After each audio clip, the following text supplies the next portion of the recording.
Welcome students. So we are finding the dimensions of different quantities. So let's start with the area. The formula of area, that is length into breadth. For length we can write L1, for breadth that is L1. It will be L2. Mass and time here is 0. So this is the dimension of area. Now for volume, the formula of volume is length into breadth into height. So for this we can write here L1, here is also L1 and here is also L1, that is L3. Mass and time here is 0. So this is the dimension of volume. Okay, let's continue. Speed.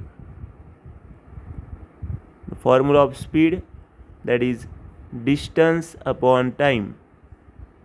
Distance upon time. Distance L1, time T1. यहाँ पे जो time T1 हमने लिखा है वो ऊपर जाने के बाद हो जाएगा T-1. यहाँ पे मास 0 है. Similarly velocity. वेलोसिटी का फॉर्मूला है displacement upon time. So for displacement we will take L1, for time that is T1, and similarly L1 m0 T-1. The dimensions of speed and velocity both are same. Next,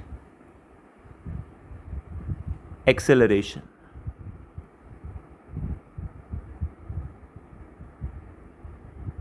Acceleration का जो formula है velocity upon time.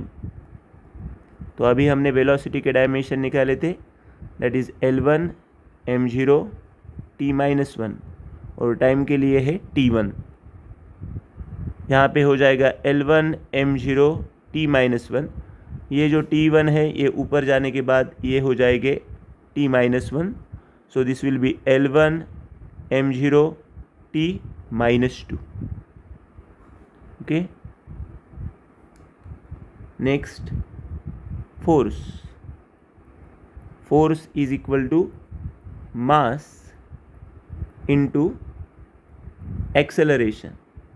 So mass m1, acceleration L1 T-2.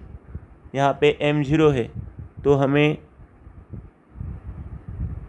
वो लिखना ज़रूरी भी नहीं है.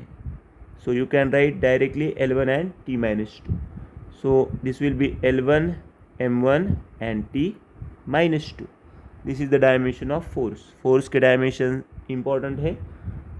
बहुत सारे फॉर्मूले में फोर्स का हम यूज़ करेंगे, इसलिए ये डायमेंशन आपको याद रखना है, L1 m1 T-2. Next, work. Work is equal to force into displacement. Force के डायमेंशन L1 m1 T-2 और डिस्प्लेसमेंट के लिए हम लेते हैं L1. So this will be L2 m1 T-2. यहाँ पे L1 इसका हो जाएगा L2 हो जाएगा और बाकी m1 और T-2. Next, pressure. Force by area. Force के डायमेंशन है L1 m1 T-2 और एरिया के L2. तो यहाँ पे है L1 m1 T-2 है, L2 ऊपर जाने के बाद L-2 है, +1 और -2. This will be L-1 and this is m1 T-2. Next, power. Power is equal to work by time. जो वर्क के डायमेंशन है L2 m1 T-2 और नीचे है टाइम T1. ये T1 ऊपर जाने के बाद हो जाएगा -1, इसलिए हम लिख सकते हैं T-3. Density. Mass upon volume. Mass के डायमेंशन है m1 और वॉल्यूम के है L3। ये हो जाएगा L-3 m1 and T0। Stress, force upon area. Force के डायमेंशन है L1 m1 T-2 और एरिया के है L2। तो ये हो जाएगा L-1 m1 T-2, क्योंकि ये नीचे वाला L2 ऊपर जाने के बाद हो जाएगा L-2। So +1 -2 this will be L-1। Next, momentum. Momentum या उसे लीनियर मोमेंटम, दोनों में से आप कुछ भी बोल सकते हैं। सो हम जनरली लिखेंगे अभी मोमेंटम। फॉर्मूला है मास इंटू वेलोसिटी। मास के लिए है m1, वेलोसिटी है L1 T-1। So you can write L1 m1 T-1।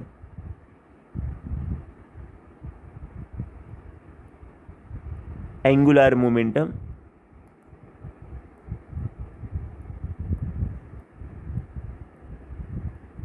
Angular momentum का फॉर्मूला है mass into velocity into radius.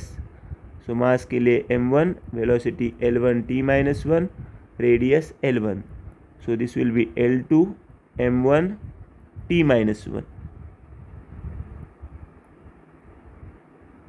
Impulse. Impulse का फॉर्मूला है force into time. So force के लिए है L1 m1 T-2 और टाइम के लिए है T1। So this will B L1 m1 T-1। ये इम्पल्स के डायमेंशन है।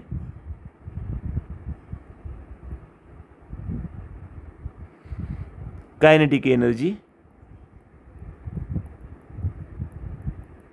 यानी गतिज ऊर्जा। फॉर्मूला है हाफ मास into velocity square.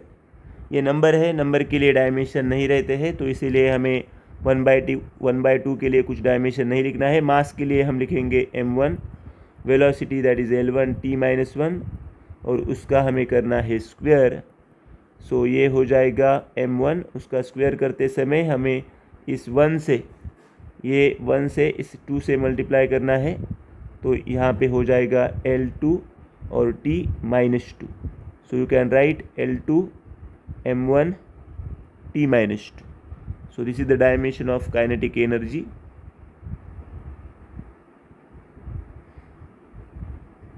Potential energy.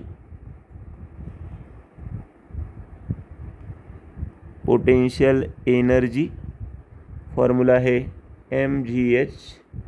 मास के लिए m1, g के लिए L1 T-2 और h के लिए L1। सी हियर, ये जो मास है, मास के लिए हमने लिखा है m1 लिखा है। g यानी एक्सेलरेशन ड्यू टू ग्रेविटी है, तो हमें g के लिए एक्सेलरेशन ड्यू टू ग्रेविटी यानी एक्सेलरेशन के डायमेंशन L1 T-2 लिखना पड़ेगा और h के लिए हम लिखेंगे L1। So therefore I will write this as L2 m1 T-2। Okay, next,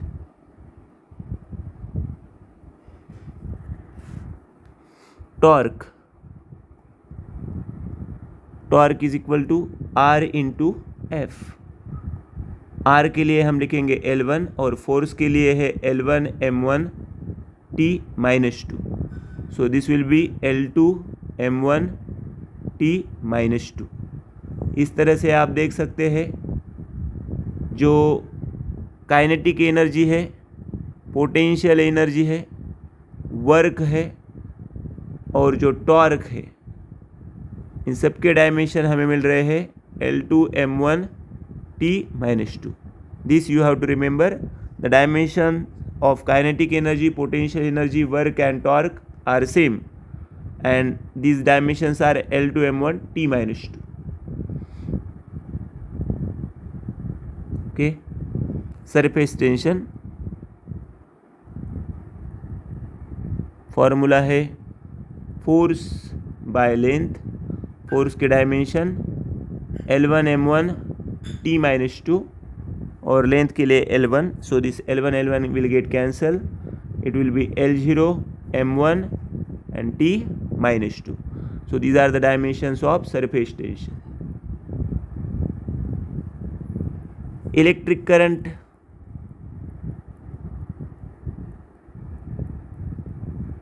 का फॉर्मूला है electric charge upon time. So the general formula is I is equal to Q/T. Dimension निकालते समय हम लेंथ मास टाइम LMT का use कर रहे थे, ये फंडामेंटल क्वांटिटी है. उसी तरह से इलेक्ट्रिक करंट भी एक फंडामेंटल क्वांटिटी है. So directly you can write the dimensions of electric current I1 because this is the fundamental quantity. So इसलिए हम I1 से डायरेक्टली उसके डायमेंशन यहाँ पे डिनोट करेंगे. कुछ बुक में आपको ये I1 की जगह A1 भी दिखाई देगा. Okay, so these are the dimensions of electric current because this is the fundamental quantity. जो 7 फंडामेंटल क्वांटिटी है उसमें से एक इलेक्ट्रिक करंट भी है. Next, angular displacement.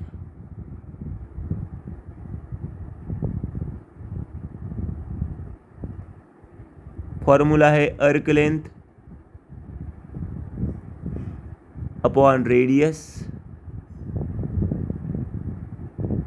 अर्क लेंथ के लिए हो जाएगा L1, रेडियस के लिए भी हो जाएगा L1, तो यहाँ पे हो जाएगा L0 और मास एंड टाइम भी यहाँ पे 0 है.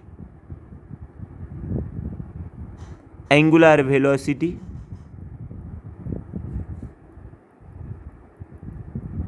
That is denoted by omega. Omega is equal to θ/t, यानी एंगुलर डिस्प्लेसमेंट अपॉन टाइम. यहाँ पे जो एंगुलर डिस्प्लेसमेंट है हम वो थीटा से दिखाते हैं. सो θ/t that is angular displacement per unit time. अभी हमने निकाले थे डायमेंशन, वो तो 0 थे, तो यहाँ पे L0 M0 T0 है और टाइम के लिए T1 आ जाएगा, तो ये हो जाएगा L0 M0 और T-1. नेक्स्ट है angular acceleration. Angular acceleration alpha से हम डिनोट करते हैं एंगुलर वेलोसिटी अपॉन टाइम, यानी ओमेगा अपॉन टी. तो ओमेगा के डायमेंशन है L0 M0 T-1 और टाइम के लिए है T1. तो यहाँ पे जो T1 ऊपर जाने के बाद हो जाएगा -1, इसलिए T-1 this will B T-2. Angular acceleration जो हम यहाँ पे अल्फा से डिनोट कर रहे हैं उसके डायमेंशन है L0 M0 T-2. फ्रीक्वेंसी,